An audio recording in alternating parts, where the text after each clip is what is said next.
I never imagined that the moment of returning from the dead would unfold like this. Amid a noisy courtroom where the people I loved most were tearing each other apart over the fortune I had sweated blood to build. I am Adrian Brooks, 38 years old, the founder and CEO of Brooks Innovations, a technology conglomerate that I started from my home garage more than a decade ago. 2 months ago, the world declared me dead. Missing during a diving trip, body not found, and everything quickly shifted to legal proceedings. But now, here I stand, heart pounding, clutching a thick stack of documents, ready to step into the courtroom in Minneapolis. On the way here, I tried to stay calm. The taxi carried me from the Florida airport through familiar streets that now felt strangely alien. I looked out the window, watching the golden autumn leaves falling gently, a chilly wind slipping through the cracks in the glass. For the past 2 months, I had lived like a ghost, hiding on a small island, trying to piece together the shattered fragments of my memory. I clearly remember the suffocating feeling at the bottom of the sea, the unusual hissing sound from the oxygen tank, then darkness swallowing everything. I had nearly died for real, but now I am alive and I know the truth, a truth that hurts my heart more than death itself. I stopped the car a few blocks from the courthouse, not wanting anyone to recognize me too soon. Wearing an old jacket and a baseball cap pulled low over half my face, I walked under the overcast afternoon sky. Each step felt heavy, as if carrying the burden of betrayal. I had searched the news, read every article about my tragic death. Brooks Innovations, my brainchild, was now being torn apart. My parents, my brother Jason, and my wife Sophia, all of them had jumped into the fray. They initiated this lawsuit, demanding to divide the assets as if I had never existed. Greed had turned them into strangers. As I pushed open the courthouse doors, the clamor from the courtroom echoed out. I could clearly hear the lawyers arguing, their voices shrill and full of sharp reasoning. I paused in the hallway, taking a deep breath. My heart was racing wildly, cold sweat breaking out despite the chill. This was it. There was no turning back. I stepped in.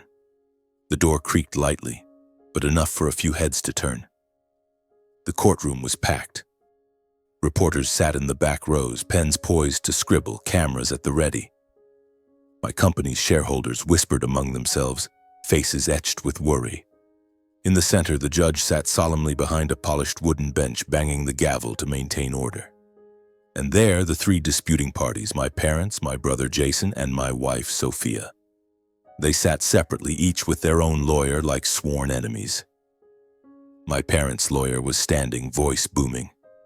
"Your Honor, Mr. Lucas and Mrs. Nina Brooks are the biological parents of the deceased Adrian Brooks. They raised him from childhood, and under inheritance law, they deserve the majority of the estate, including shares in Brooks Innovations. We have documents proving that Adrian promised to support his parents for life." I stood at the door, listening as my heart twisted in pain. Lucas, my father, sat there, his face stern but his eyes gleaming with ambition. Nina, my mother, still looked elegant as ever, but I knew inside her were pragmatic calculations. They had once been my rock, but now... Then Jason's lawyer interjected, "Your Honor, my client, Jason Brooks, is the biological brother and marketing manager at Brooks Innovations. He has contributed directly to the company's growth. We have a power of attorney that Adrian signed before his disappearance, granting Jason temporary authority to run it. The division must prioritize the person keeping the company afloat." Jason sat upright, his confident expression fake. I looked at my brother and felt a stabbing pain in my chest. We had played together as kids, shared dreams, but now his eyes were full of envy, as if I had always stolen his share. And Sophia, my wife, from a powerful financial family. Her lawyer stood up, voice smooth. "Mrs. Sophia Brooks is Adrian's legal wife. They were married for 6 years, and under marital law, she is entitled to half the assets. We have the prenuptial agreement and evidence of their shared life." Sophia sat there, makeup impeccable, dressed elegantly but her expression distant. We had once loved each other, or at least I thought so. Now she was fighting for the assets like a stranger. The arguments grew increasingly heated. Documents flew across the tables, lawyers accusing one another. The judge frowned, banging the gavel. "I request that all parties remain calm." I felt the blood rush to my head. This was the moment. I stepped forward holding the stack of documents. Proof of my identity, medical reports from Windmere Island, and evidence of the conspiracy. Each step felt like 1,000 pounds. My heart pounded, nerves making me nauseous.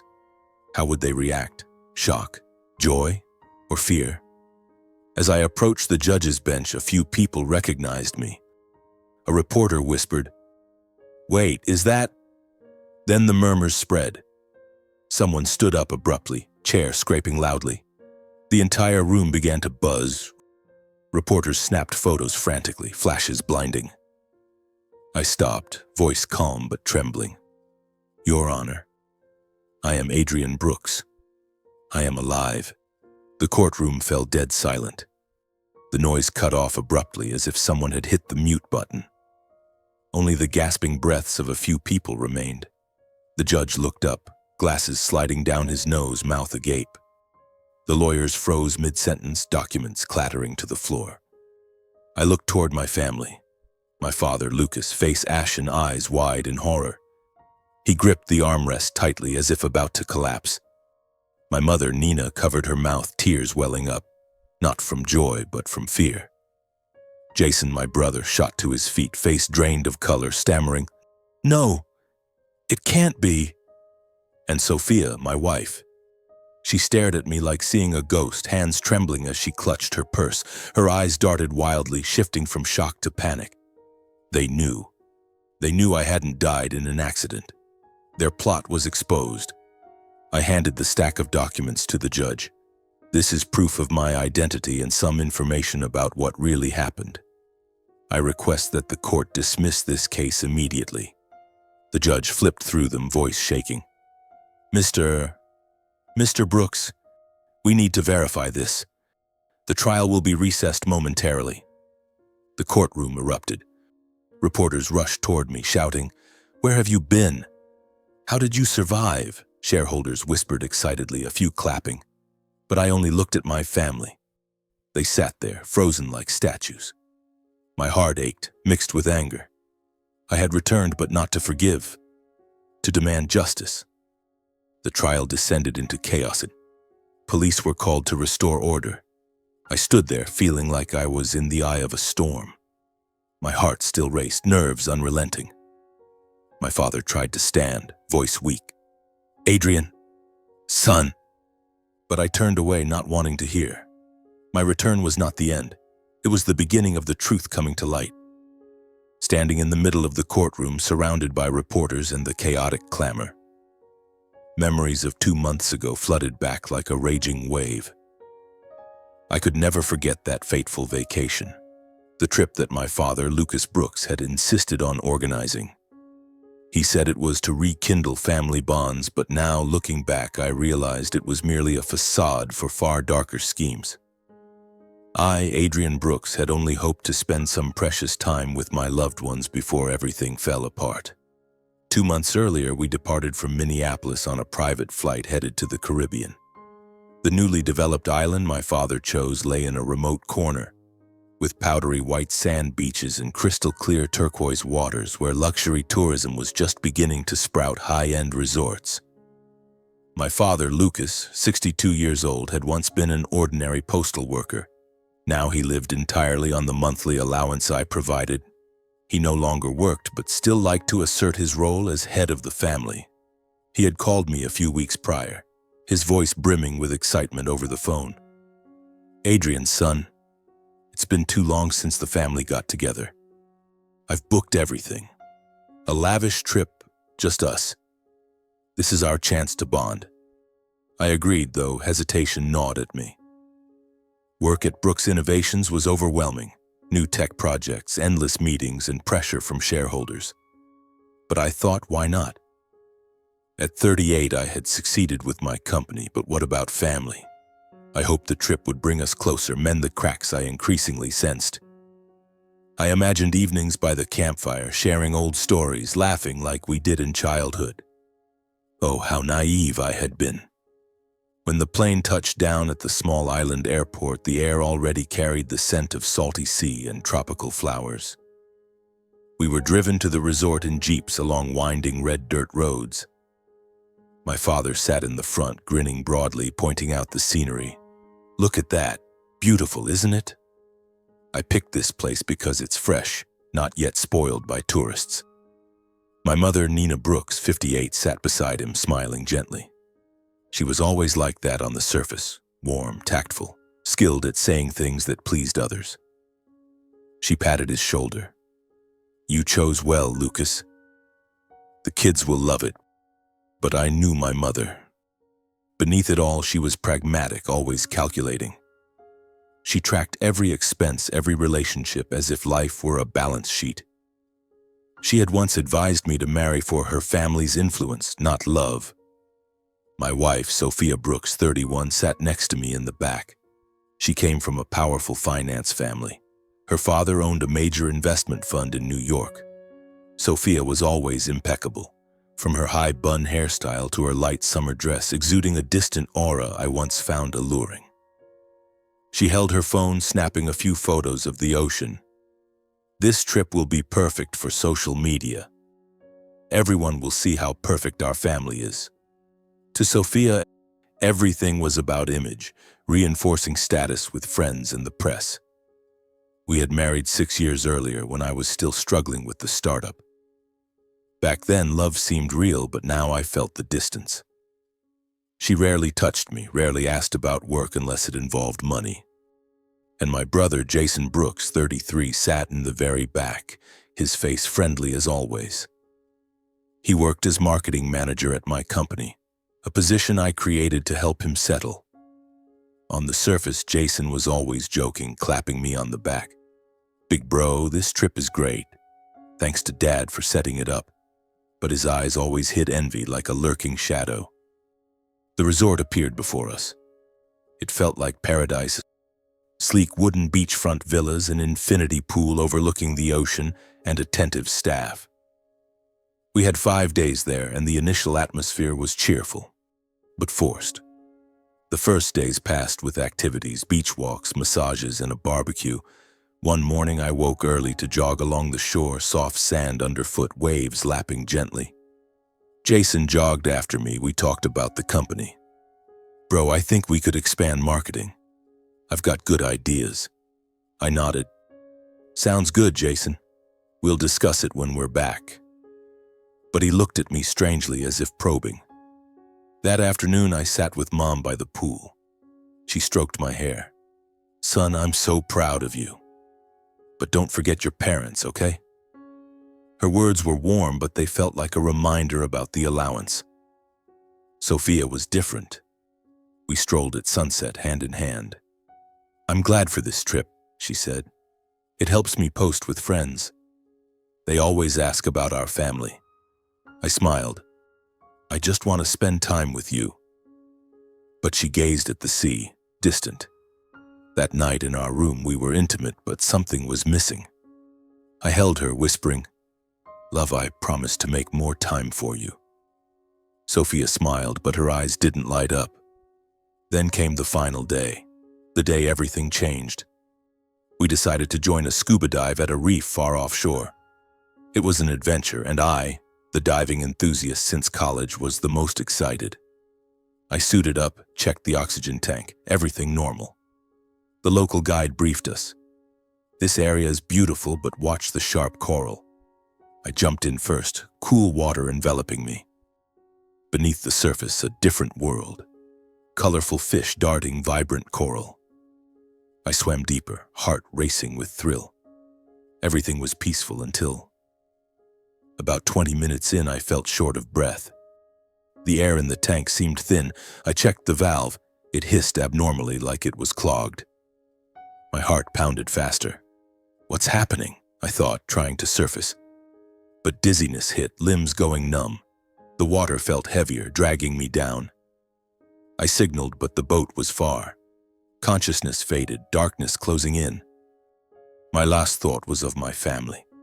Would they save me? I didn't know then that it wasn't an accident. It was a plot. But in that moment at the bottom of the sea, I only felt primal terror, suffocating suspense. Everything went black. As shortness of breath set in and my heart pounded wildly, I thought of Brooks' innovations, of my dreams. But darkness swallowed everything. It all grew hazy like an endless nightmare. The icy seawater seeped into my skin, the roaring waves echoed in my ears, and then nothing. Just pitch black void. No pain, no sensation. I thought I had died, truly died. But then, a faint glimmer pierced my eyelids, accompanied by the whistling wind and the pungent scent of salt. I opened my eyes, blinking to adjust. My mind spun as if someone had struck the back of my head. I found myself lying on a rough bamboo bed, every muscle in my body aching. Weak sunlight filtered through the cracks in the wooden door, and beside me sat a gaunt old man with disheveled white hair perched on a chair woven from palm leaves. The old man looked up when he saw me stir, his eyes squinting behind cracked glasses. "Oh, you're awake. Don't try sitting up too fast, you'll fall." His voice was hoarse but warm, like gentle waves lapping the shore. I tried to prop myself up, but a violent dizziness hit, forcing me back down. My head throbbed as if 1,000 needles were pricking it. I touched my forehead, feeling the coarse bandage wrapped around a wound. Where am I?" I whispered, my voice weak and raspy. My mouth tasted bitter, like I'd swallowed sand. The old man smiled faintly, placing a comforting hand on my shoulder. "I'm Jacob, living alone on this island, Windmere. A tiny speck nearly 50 miles from the mainland. 4 days ago, I was out on the rocks gathering seaweed when I saw you wash ashore. Thought you were drowned, but when I dragged you up, you still had a faint breath. You're lucky, young man. The sea often swallows people, but sometimes it spits out the stubborn ones." He spoke slowly, evenly, like telling a fairy tale. I listened, utterly bewildered. Windmere Island. I remembered nothing about this place. Fragmented memories flickered in my mind. A strange popping sound underwater, seawater flooding my lungs, the terrifying suffocation. But they vanished, leaving a vast emptiness. Who was I? Where did I come from? Why was I here, my body covered in scratches and bruises? I looked down at myself, my heart twisting. My right shoulder was swollen and purple from crashing into sharp coral. My chest ached with every breath, as if my lungs were still waterlogged. My arms and legs were riddled with shallow and deep cuts crusted with dried blood. I don't remember anything," I whispered, voice trembling. Jacob nodded sympathetically, handing me a cool coconut cup of water. "You took a bad hit to the head, that's probably why. Don't worry, time will bring it back. Rest now. There's no doctor here, just me and the sea." He stood, shuffling to prepare a meal, a few ripe bananas and fish grilled over a campfire. The savory aroma filled the air, but I could only manage a few bites. Exhaustion pulled me under, and I drifted off to the rhythmic crashing of waves outside. The following days were a long blur of confusion and slow recovery. I began to move lightly around Jacob's simple wooden hut. Windmere was tiny, just a few square miles with powdery white sand, lush coconut groves, and sheer cliffs. No electricity, no roads, just the wind and the cries of seabirds.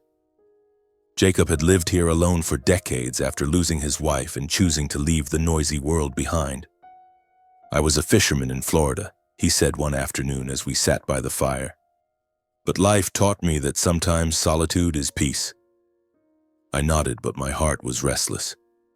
My memories remained foggy, shrouded in thick mist. I tried to recall, but each attempt brought stabbing pain, forcing me to clutch my head and groan. To pass the time and rebuild my strength, I helped Jacob with small tasks. At dawn, we gathered seaweed and caught rock crabs on the shore. My hands shook holding the old net, but strength gradually returned. "You're doing well," Jacob praised, clapping my shoulder. In the afternoons, we repaired the hut. patching the palm leaf roof riddled with holes after rain. Evenings by the fire, Jacob shared stories of his life, his fishing trips, the great storm that nearly swallowed him. I listened, searching his tales for a piece of myself. But my mind stayed blank. No name, no family, nothing beyond vague images of seawater and an explosion. Who am I? I asked myself each night, lying on the bamboo bed, staring at the dark roof. Fear crept in, suspense like an undercurrent. Would I ever remember? Or would I remain a nameless man on this isolated island? After nearly a month on Windermere, my health markedly improved. I could carry heavy loads, swim near the shore without tiring.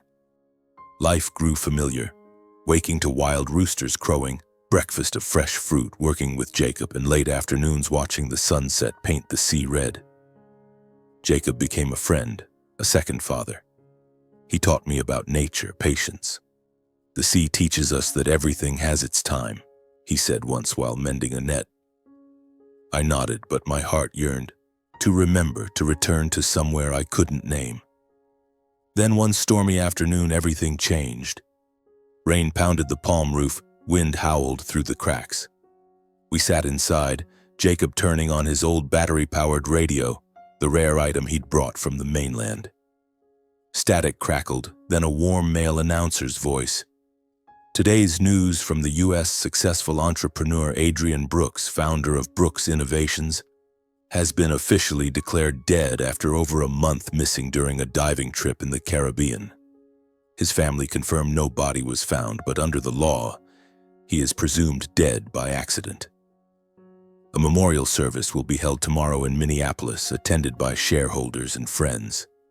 I was holding a coconut, about to drink, when my hand suddenly shook violently. The coconut fell to the wooden floor, water splashing everywhere. My heart raced as if about to burst from my chest. Adrian Brooks, the name echoed in my mind, painfully familiar. That was me. I was Adrian Brooks. In that instant, like a door blasted open, memories flooded back like a tidal wave. I remembered everything. The family vacation, my father Lucas organizing it, my mother Nina with her tactful smile, my brother Jason's envious eyes, my wife Sophia's distance, the forced meals, the superficial conversations, the final day, the dive. I jumped in first, everything normal, then the abnormal hiss from the oxygen valve. Shortness of breath, limbs going numb. I clutched my head, collapsing to the floor, gasping. Jacob rushed over, worried. What's wrong? You're pale as a ghost. But I heard nothing. Memories kept pouring in. Brooks Innovations, the company I built from nothing. Sleepless nights, coding, resounding successes. Then the fateful trip, my father insisting it was to rekindle bonds. But now I saw the strange signs. Jason meticulously checking my oxygen tank, Sophia's fake concern, my mother whispering to my father about the future. It wasn't an accident. It was a plot. My heart ached, anger mixed with fear. Had they tried to kill me for the fortune? I told Jacob everything, voice shaking. He listened, nodding. Life is strange. You have to go back, set things right. That night, I didn't sleep. Memories had returned, but with deep pain.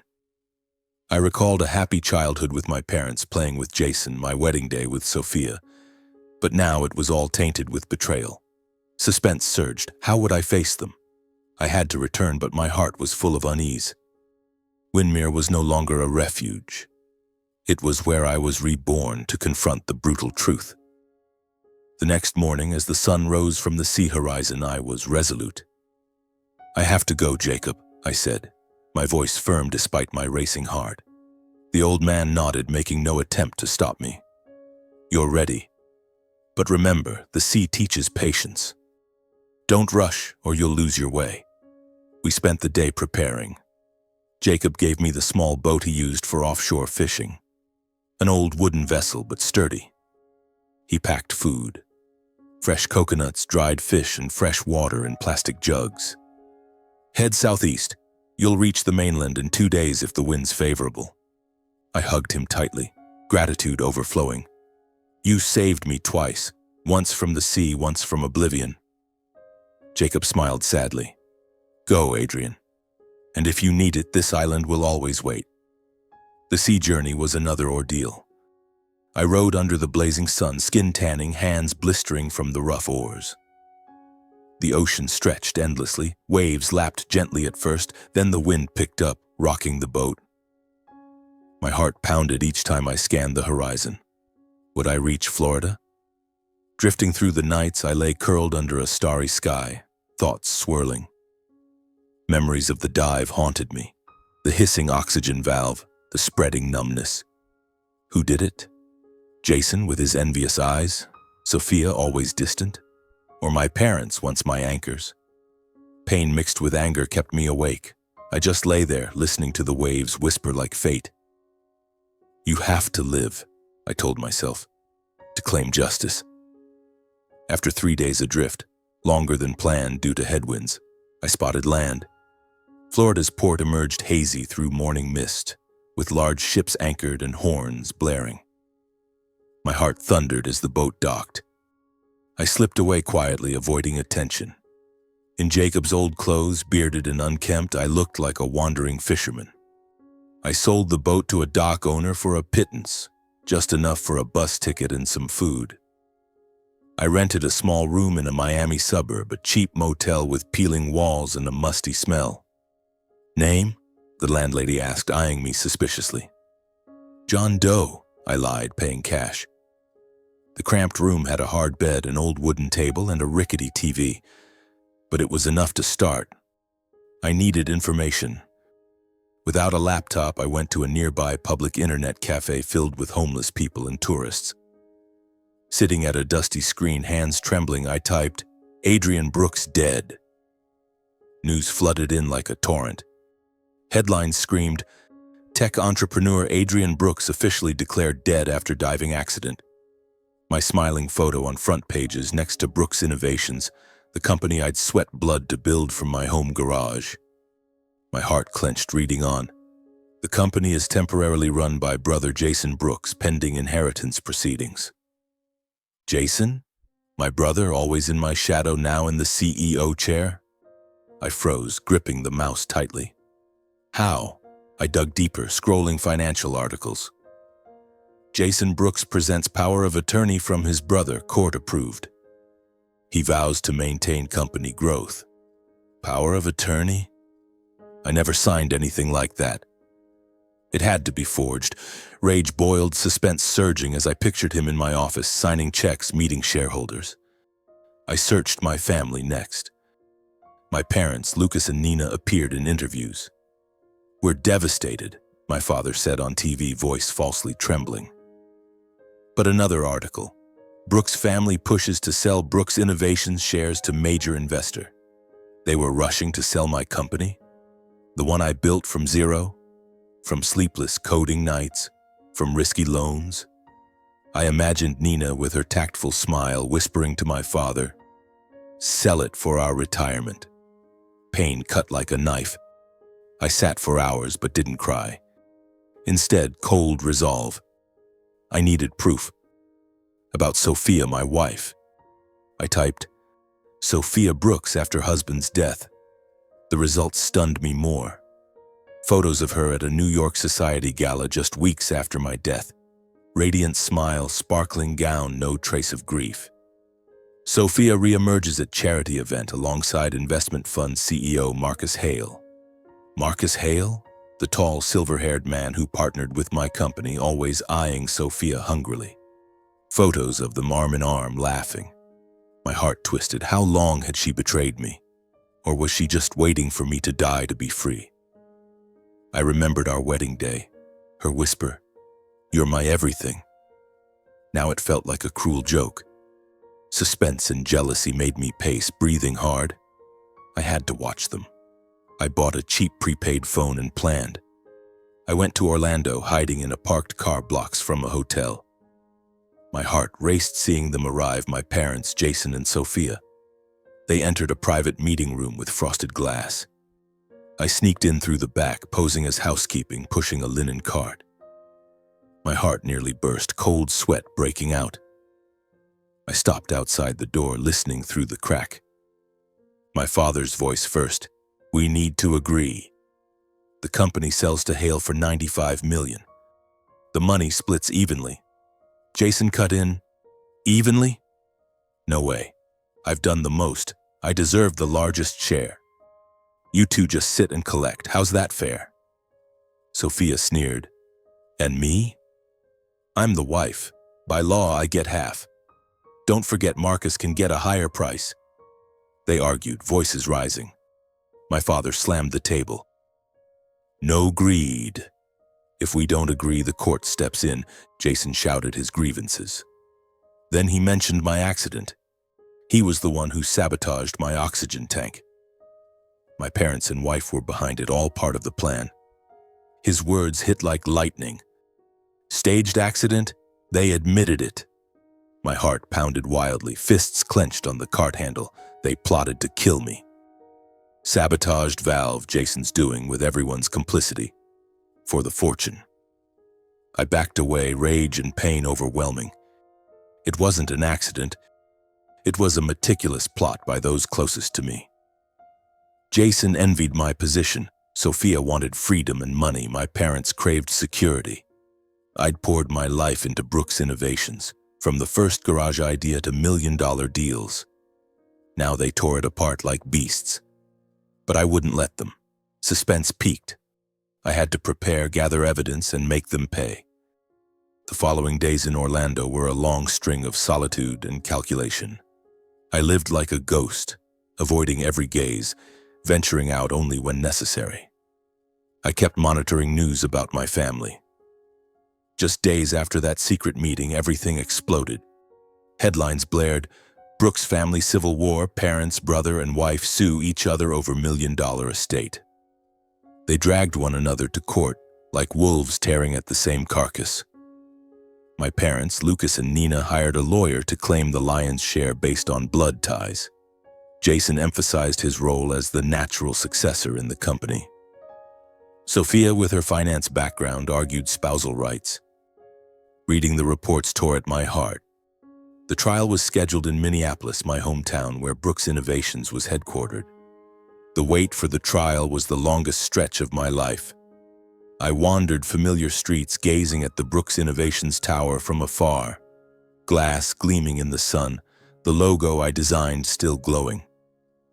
I remembered the early days, coding 18 hours straight in my parents' garage, eating instant noodles to save money. Then the first loan, the investor deal, the explosion. The company became a leading tech conglomerate specializing in AI software and security. All built with blood, sweat, and tears. Now they wanted to steal it. Pain and rage kept me awake. I lay there, planning every step. I would enter the courtroom at the height of the dispute, submit evidence, and declare the truth. The trial day arrived under a gray sky, drizzle falling lightly. I got there early, blending into the crowd of reporters and shareholders outside the courthouse. My heart pounded, cold sweat breaking out despite the chill. The trial drew massive media, cameras flashing, microphones thrust forward. Brooks Innovations shareholders gathered, faces anxious about the company's future. I saw my parents arrive first. Dad Lucas walking slowly in an old suit, Mom Nina beside him, makeup perfect but eyes weary. They said nothing, just nodded to their lawyer. Then Jason, my brother, looking more confident, hair slicked back, clutching a thick briefcase. Finally, Sophia, my wife, in an elegant black dress, accompanied by her lawyer and Marcus Hale, the strange man from the photos, now openly at her side. My heart twisted. She wasn't even pretending to grieve. I slipped into the courtroom through a side door, taking a back row seat, cap pulled low. The air inside was stifling, smelling of old paper and whispers. The judge, a stern, middle-aged man, sat behind a polished wooden bench, banging the gavel to open. The inheritance dispute over the estate of Mr. Adrian Brooks begins. Parties, present your arguments. The three sides, my parents sharing a lawyer, Jason alone, Sophia alone, sat apart like enemies. My parents' lawyer stood first. Your Honor, Mr. Lucas and Mrs. Nina Brooks are the biological parents of the deceased. They raised him, and under inheritance law, they deserve the majority, including Brooks Innovation shares. We have evidence of lifelong emotional and financial support. I listened, heart aching. Support? Dad was a postal worker, Mom a homemaker, but I was the one sending monthly allowances. Then Jason's lawyer cut in. Your Honor, my client Jason Brooks is the brother and senior manager at the company. He has a power of attorney from Adrian allowing temporary control. We request priority for Jason, who is keeping the company from collapse. Jason sat straight, smug, but I saw his knuckles white, perhaps nervous about the forged document. Finally, Sophia's lawyer asserted, Mrs. Sophia Brooks was the legal wife for 6 years. Under marital law, she is entitled to half the estate, including joint accounts and shares. Sophia stared out the window, distant, but I caught her glancing at Marcus in the gallery. Arguments turned fierce. The court demanded all records, share transfers, power of attorney, shareholder resolutions. Documents flew across tables, lawyers accusing each other. This power of attorney is suspicious. Sophia's lawyer shouted, Jason has no right to sell without the wife's consent. Jason fired back, she just wants cash for her lover. My brother's assets. Only blood deserves to inherit. My father slammed the table. Quiet. We're family, but the bulk must go to the parents. Tension choked the air. The judge banged the gavel repeatedly. Order! We need to examine the evidence. My heart raced, suspense peaking like it would burst. This was it. I stood clutching the stack of documents. Identity proof from Windmere Island, medical reports, and evidence of the forged power of attorney. Each step forward felt heavy, burdened by betrayal. Reporters whispered, heads turning. As I neared the judge's bench, the room froze. Arguments died instantly. The judge looked up, glasses sliding down his nose. Who are you? The trial is in session. Lawyers halted mid-sentence, mouths agape. I stared at my family. Dad Lucas went ashen, eyes wide in horror, gripping the armrest like he'd fall. Mom Nina covered her mouth, tears welling, from fear, not joy. Jason shot up, face bloodless, stammering. Sophia stared like seeing a ghost, hands trembling on her purse, eyes darting from shock to panic. Marcus Hale behind her looked bewildered. I stepped to the bench, voice calm but shaking. Your Honor, I am Adrian Brooks. I am alive, and I will not divide a single asset with any of those 4 people. The courtroom fell dead silent, then erupted in murmurs. Reporters snapped photos frantically, flashes blinding. Shareholders whispered, My God, the boss is alive. The judge banged the gavel wildly. Silence! Mr. Brooks, we need immediate verification. Trial recessed. I handed over the documents. Here is identity proof, papers from Windmere Island where I was rescued after the accident. And here is analysis of the forged power of attorney. The judge flipped through, calling security for emergency fingerprint and DNA checks. While waiting, I stood, eyes locked on my family. They were statues. Jason staggered back into his seat, head bowed. Sophia buried her face, shoulders shaking. My parents exchanged panicked glances, Mom whispering, How? My heart ached, but I stood firm. I recalled the island days, memories flooding back, and now it was time to face them. After half an hour, results. Identity confirmed. This is Mr. Adrian Brooks. The judge declared, all property and share rights restored to Mr. Adrian Brooks. Case dismissed. Parties may face investigation for forged documents. The room exploded. Shareholders clapped, reporters surged. Where were you? How did you survive? But I pushed through, giving my family one last look. Lucas, Jason, and Sophia were stunned, speechless, mouths open, eyes vacant. The public buzzed. A plot? They tried to kill him? I left the courtroom in silence, surrounded by security. My gaze was resolute. I had reclaimed everything, not through revenge, but through truth and justice. Outside, rain still fell, but my heart felt lighter than ever. The story wasn't over, but this chapter had closed. The days immediately after the trial were a whirlwind. Reporters swarmed me like a disturbed hive, flashes popping, microphones thrust in my face. "Mr. Brooks, how did you survive? Was it a conspiracy?" I only gave a faint smile and shook my head. "I'll speak when I'm ready." That same afternoon, I returned to Brooks Innovations, stepping into the gleaming glass tower under the Minneapolis autumn rain. Employees stared as if seeing a living ghost. Some rushed to hug me, eyes brimming with tears. "Boss, we thought we'd lost you." I patted their shoulders, voice steady. "The company is still ours. We'll rebuild." My old office was a mess. Papers Jason had left behind, traces of betrayal. I sank into the familiar leather chair, fingers brushing the keyboard, recalling sleepless nights coding when the company was just a garage dream at my parents' house. Back then, Jason was a kid toddling after me, asking, "What are you doing, bro? Can I help?" Now he'd tried to kill me for this seat. My heart twisted, suspense rising every time I thought of them. Should I forgive or sever ties forever? I spent several days restructuring the company. Fired Jason's loyalists, appointed new managers, audited finances. Luckily, they hadn't sold all the shares yet. Shareholders held an emergency meeting, applauding wildly as I outlined the future: AI expansion, sustainable investments. "Brooks Innovations will be stronger than ever," I declared, voice echoing in the boardroom. A few days post-trial, I decided to end it all. I couldn't live with that shadow hanging over me. I drove to my parents' old suburban house in Minneapolis, the place I grew up, where the garage had been my first lab. The 2-hour drive passed through familiar streets lined with golden autumn leaves, a chilly wind blowing. My heart pounded, hands gripping the wheel. I knew the route by heart, past the old park where Jason and I played soccer, past the bakery Mom frequented. Flashbacks flooded in. Happy childhood.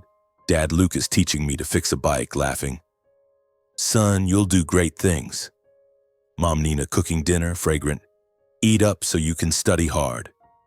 Jason trailing me, "Bro, play with me." Back then, family was everything. Then I succeeded, sent allowances, bought them a new house, but greed changed it all. Rain pattered on the windshield. I wondered, what will they say? Apologize or justify? Suspense peaked, like before entering court. I pulled over once, took a deep breath, then continued. This was the final goodbye. Pushing open the door, familiar smells hit me. Stale coffee, musty newspapers, a faint whiff of dinner. The house hadn't changed. Cramped living room, worn furniture, threadbare carpet. Dad Lucas looked up from the sagging sofa, gaunt, silver hair unkempt as if uncombed for weeks. He held a newspaper, hands trembling. His eyes flashed fear at seeing me, like a ghost from the past, then shame. He bowed his head. He tried to speak, lips moving. "Adrian, son, An excuse, a justification, but only broken syllables emerged before my steel-cold gaze silenced him. I stood wordless, staring at the man who'd once been my hero, now shrunk like a defeated foe. My heart ached, recalling when he lost his postal job, and I promised, "I'll take care of you both." Now he'd betrayed that by trying to kill his son. In the corner, Jason Brooks leaned against the wall, silent, face pale. His eyes flickered between fear and regret, like a cornered animal. In an old hoodie, he looked more haggard than ever. None of the fake confidence from court. I gazed at him, remembering sibling arguments. "Jason, why the jealousy?" He'd laughed. "I just want to be like you." Now he was the plotter. He avoided my eyes, then suddenly bolted for the door, shoulders shaking, fleeing without a backward glance. The slam echoed like a chapter closing. I heard his car start and roar away. My heart hurt. My own brother, blood now running like a coward. Mom Nina stood in the kitchen doorway, clutching a dish rag, trembling as she looked at her eldest son. Tears streamed down wrinkled cheeks, dripping from her chin. She couldn't speak, lips moving soundlessly. She looked a decade older, hair snow-white, eyes red. I recalled her hugging me, crying when my first startup failed. "Son, I believe in you." Now she was part of the plot, pushing to sell the company. She took one step toward me, arms half raised for a hug, but froze at my expression. Her tears splattered the old wooden floor. I looked at the three, Dad hunched, Mom shaking, Jason gone, and felt no anger, only profound sadness from lost trust. They'd been my world. Now they were strangers, stained by betrayal. My heart raced, not from fear but regret. I gave a slight nod, final farewell, then turned and left. No words. The door closed behind me, rain fell harder. I drove away, tears rolling down my cheeks, not from hate but loss. Family shattered, and I was the sole survivor. Weeks later, I cut off all support to my parents. I called the bank, canceling the regular transfers I'd sent for years, thousands monthly, enough for comfort. "Confirm cancellation," the banker said. I nodded, voice calm. "Yes." My heart was heavy, remembering each payment. Now they'd fend for themselves.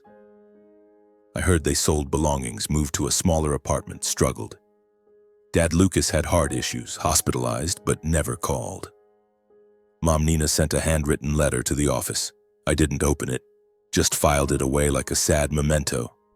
As for Jason, I fired him the first week back. In the board meeting, I presented the forged power of attorney evidence. Jason Brooks has no place here. He didn't protest, just bowed his head and left. Then he vanished from Minneapolis, no trace. Rumors said he worked odd jobs elsewhere, Texas or California, sales clerk or janitor, avoiding his past. I pictured him alone in a cheap motel, nights tormented. What did I do to my brother? My heart still ached for him. The brother who once shared dreams. But the betrayal ran too deep. No return. Those weeks I focused on the company. Brooks' innovation surged back. New projects launched, stock soaring. I gave time to charity, building schools, funding young startups as balm for the pain. But late nights memories haunted. I drove to the old garage once, sat for hours recalling childhood. What is family? I wondered. They'd collapsed, self-destructed. I didn't prosecute, not yet, but my heart was closed. New life began, scars remained. Suspense for the future, but I knew. I was stronger than ever. However, one final thread remained to be severed. My marriage to Sophia. 6 years together, but in retrospect it felt more like a contract than love. I remembered the day we met, at a finance conference in New York when I was a struggling young entrepreneur with my startup. Sophia, from a powerful family with flowing blonde hair and a captivating smile, approached me first. "You have a great idea," she said, eyes sparkling. We dated, fell passionately in love, or so I thought. But deep down I always sensed a distance. She loved the image, the parties, the fame more than the nights I stayed up coding in our tiny apartment. When I proposed, her family, finance tycoons, forced me to sign a prenuptial agreement. "To protect both sides," her father said coldly. Back then I was broke, drowning in debt, so I agreed. Each keeps their own assets, no equal split in divorce. I signed without much thought because of love. Now that contract became my weapon. I decided to file for divorce just 2 weeks after returning. Not out of hatred, though images of her with Marcus Hale still haunted me, but because I needed complete freedom. I called my personal lawyer, an old college friend, and prepared the papers. "Are you sure, Adrian?" he asked, voice concerned. I nodded. "Absolutely." This marriage died long ago. My heart raced thinking of Sophia's reaction. What would she say? Cry? Threaten? I recalled our arguments. "You're always working. I need a real husband," she'd yell, then turn away as her phone buzzed with messages from friends. Now I knew those friends were Marcus, the investment fund CEO who'd partnered with my company. Photos of them together after my death still cut like knives. I'd loved her blindly once, but now only pain and resolve remained. I arranged to meet Sophia at a neutral cafe in downtown Minneapolis, the spot of our first date.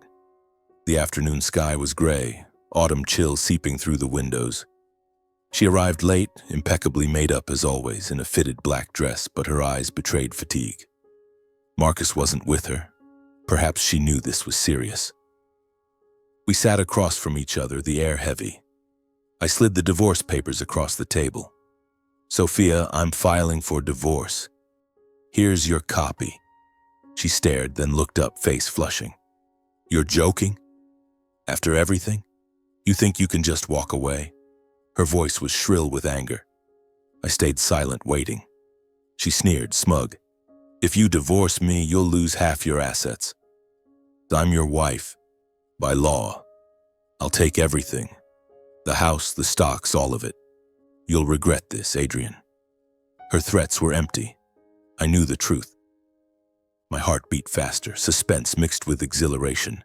She'd forgotten the prenup we signed before the wedding. I smiled faintly, voice calm. "See you in court." She stood, nearly knocking over her coffee. "I'll bankrupt you." Then she stormed out, heels clicking sharply on the floor. I sat watching the window as rain began to fall. Suspense surged. This trial would be the fatal blow. The days waiting for the divorce hearing were strange. By day, I was busy with the company, meetings, new contracts, stock up 20% in a week. Employees cheered, "Boss, we're soaring." But at night, memories of Sophia flooded back. I recalled our wedding, her radiant in white, dancing under candlelight, promising forever. "I love you," she whispered. Now it felt like mockery. I dug out an old memory box, wedding photos, honeymoon tickets, and burned them in the fireplace. Flames roared, consuming the past. I also prepared evidence, the original prenup safely stored in my safe. My lawyer grinned. "This is the ace. She'll be shocked." I nodded, but emotions swirled. I'd truly loved her once, dreamed of children, family. Now only ashes. The hearing day arrived with rare autumn sunshine. The family court in Minneapolis wasn't as crowded as the inheritance trial, but a few reporters lingered. The man back from the dead story still hot. I arrived early in a simple black suit, heart pounding. Sophia came late with her lawyer and... "Marcus?" The silver-haired man sat in the gallery, glaring hostilely. She took her seat opposite, face icy, eyes averted. The judge, a stern, middle-aged woman, banged the gavel. The divorce proceedings between Adrian Brooks and Sophia Brooks begin. "Parties, present your arguments." Sophia's lawyer stood first, voice smooth. "Your Honor, my client requests equal asset division under marital law." Mrs. Sophia supported her husband for 6 years, enduring his demanding life. We have evidence of joint accounts and company shares. Sophia nodded, smirking at me as if victory was hers. My heart raced faster, suspense peaking. They knew nothing of the prenup. My lawyer interjected, "Your Honor, we have a valid prenuptial agreement signed before the marriage." I calmly stood, presenting the yellowed document, the very one her family forced on me. I spoke slowly. At the time, I was a broke entrepreneur just starting out, struggling with debt and cheap burgers. Sophia's family made me sign to protect their assets. It clearly states, each keeps their own property, no equal split upon divorce. Brooks Innovations was mine from the start, before the marriage. The room fell silent. The judge reviewed, nodding. "Document is valid." Sophia went ashen, eyes wide in horror. "No, impossible." Dad said it was just a formality. She turned to her lawyer, voice shaking. "Check it. He's lying." But the lawyer shook his head, face pale. Marcus behind her looked confused, likely realizing the plan had failed. Our divorce hearing ended swiftly in half an hour. No asset split per the prenup. Sophia left the courtroom ghostly white, soul lost. She realized she'd get nothing. No fortune, no final grasp at Marcus or anyone else. She glanced at me one last time, eyes red. "Adrian, why?" But I said nothing, just signed the papers, relief flooding me. I had severed the final tie to the past, leaving behind a family that had destroyed itself through greed. I exited the court in silence, warm autumn sun shining down. Reporters swarmed, but I pushed through. No comment? Driving home slowly, thoughts swirled. Marriage over, but wounds lingered. I recalled happy moments, Hawaii trip, her laughing on the beach, my birthday, her clumsy home-cooked dinner. But betrayal overshadowed all, adultery, conspiracy. Why? I wondered, gripping the wheel. Greed blinds people. At home, I opened an old bottle of wine, sat by the window overlooking the city. New life truly began. No family, no ties. Suspense for the future. Would I love again or live alone? But I knew I was strong. Brooks' innovations awaited, charity awaited. The past shattered, but I was reborn. Time passed in the blink of an eye. In the first weeks after the divorce, I plunged headlong into work as a way to forget. Brooks' innovations, my brainchild, had nearly been torn apart by the greed of those closest to me. Now I was back in charge with ironclad determination. I invested in AI research and cybersecurity, late-night meetings, computer screens glowing in the office, the echo of keyboard clacks. I recalled the early startup days, coding relentlessly in my parents' garage with a cold cup of coffee, dreaming of a company that would change the world. Now that dream roared back stronger than ever. In just 6 months, stocks skyrocketed, contracts poured in from giants like Google and Microsoft. Brooks Innovations became a globally respected tech powerhouse, not just in Minneapolis, but worldwide. The press hailed the return of Adrian Brooks, tech legend reborn. But fame didn't matter to me. Each morning I woke in my penthouse, gazed at the bustling city below, and told myself, I survived. Now it's time to build. My life settled into a new orbit, calm, low profile. I avoided society parties, declined interviews, focused solely on work and philanthropy. I founded the Winmere Foundation, inspired by the island that saved my life. It supported underprivileged kids starting in tech, built schools in remote areas, and funded medical research. Charity trips brought me peace. Watching children beam at their first laptops, hugging cancer patients receiving treatment. Thank you, Mr. Brooks, a mother whispered, eyes brimming. I smiled. Call me Adrian. Gradually, the resentment in my heart faded. I no longer woke from nightmares of the sea or my family's ashen faces in court. Instead came serenity. I meditated every morning, jogged along the Mississippi River, feeling cool wind in my hair. Suspense about the future lingered. Would I be alone forever? But I learned to let go. Jacob's words on the island echoed, life is like the sea, waves come and go. Clinging only hurts you. I applied them, slowly forgiving myself for blind trust. Meanwhile, in the Minneapolis suburbs, my parents, Lucas and Nina Brooks, spiraled into hardship.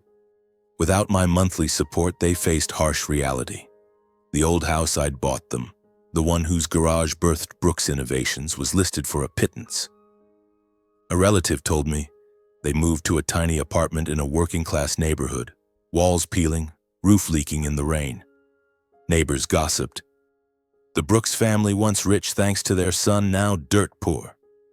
Heard they plotted to kill him for the money. Dad's heart condition worsened. Multiple hospital stays devoured the leftover house sale cash. He was gaunt, silver hair disheveled, hunched by the window staring at the noisy street. Mom grew frail, skin sallow, writing handwritten letters to my office daily. They piled up in my secretary's drawer. Son, I'm sorry. Please forgive us. But I never opened them, never replied. My heart ached thinking of them, the father who taught me to ride a bike, the mother who hugged me through tears. But betrayal's pain ran deeper. They destroyed themselves. Now they bore the consequences. I pictured Mom at the old kitchen table, pen trembling on paper, tears dripping, suspense mixed with pity. Did they truly regret? As for Jason, my brother, he vanished from Minneapolis like a ghost. After being fired, he cut contact, slipping away quietly. In the years that followed, rumors spread. Jason drifted through western states, bartender in California bars, janitor in Texas, scraping by in cheap motels. He carried crushing guilt, avoiding any reminder of the past. An old employee said, I saw Jason at a fast food joint, skinny, dark circles under his eyes, asked about you, then turned away. I imagined him jolting awake at night, the hissing oxygen valve, my face underwater, his confession in that secret meeting. I sabotaged the tank, he'd shouted in the hotel. Now he lived with that torment. No friends, no family. My heart still hurt for him. The brother who played with me under summer sun shared dreams. But the betrayal was too deep, no return. I didn't hunt him down, just let time heal or not. Then one afternoon, after years of silence, Jason appeared at my office door. It was a late autumn day, pale golden sunlight filtering through the high-rise glass of Brooks Innovations. I was in a meeting discussing a new AI project when my secretary knocked. "Sir, someone named Jason Brooks wants to see you. He looks worn out." My heart pounded, suspense surging like the day I entered court. Jason? After all these years? I canceled the meeting, sat alone in the vast office, gazing at the bustling city. He stepped in, gaunt, hair unkempt, old jacket, eyes red. "Bro, Adrian?" he whispered, voice trembling. We faced each other, air heavy. Jason dropped to his knees, tears streaming. I confess everything. The plot. I sabotaged the oxygen tank out of envy for the company. Mom and Dad knew, Sophia was in on it. I've lived in torment for years, wandering everywhere, no peaceful night. I just want to apologize, beg your forgiveness. I stood silent, staring at him, my brother, now a stranger. My heart twisted, memories flooding. Childhood soccer games, his grin when I taught him his first code. But then the sea, suffocation, betrayal overpowered. Suspense peaked. What now?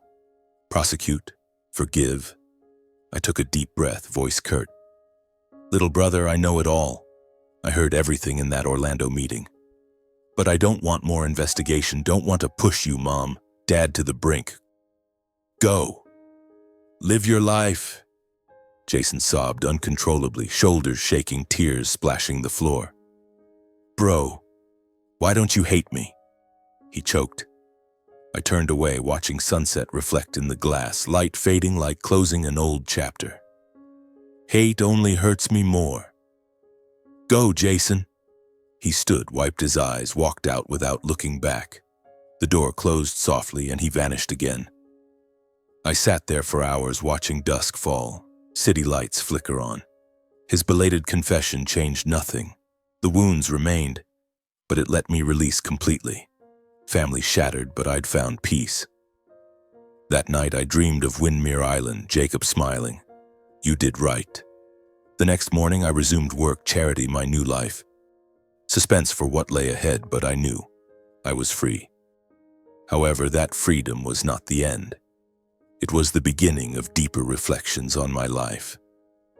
After everything, from the fateful dive, the days adrift on a deserted island, the shocking courtroom return, to Jason's confession, I realized my experience was not just a personal story.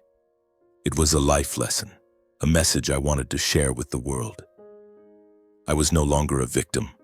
I was a survivor, and from the ashes of betrayed trust, I drew harsh truths.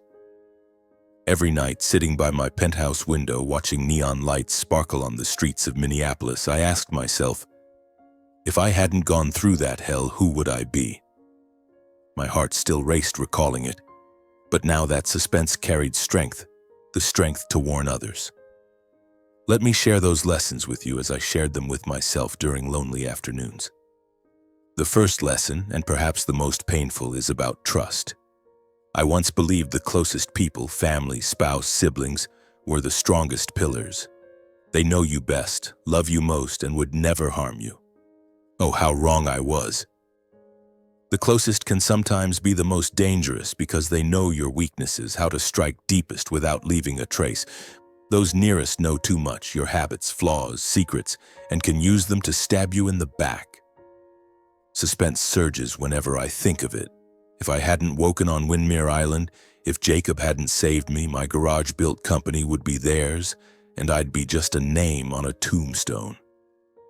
This lesson taught me trust must be built on actions, not blood. Never trust anyone absolutely, even family. They can be the most terrifying because their fatal blow is always unexpected and twice as painful. The second lesson is about greed. It demands a price, and that price is often steeper than you expect. Greed is a monster devouring from within, turning people into strangers to themselves. Look at my family. They had everything: generous allowances, a comfortable home, prestige from my success, but it wasn't enough.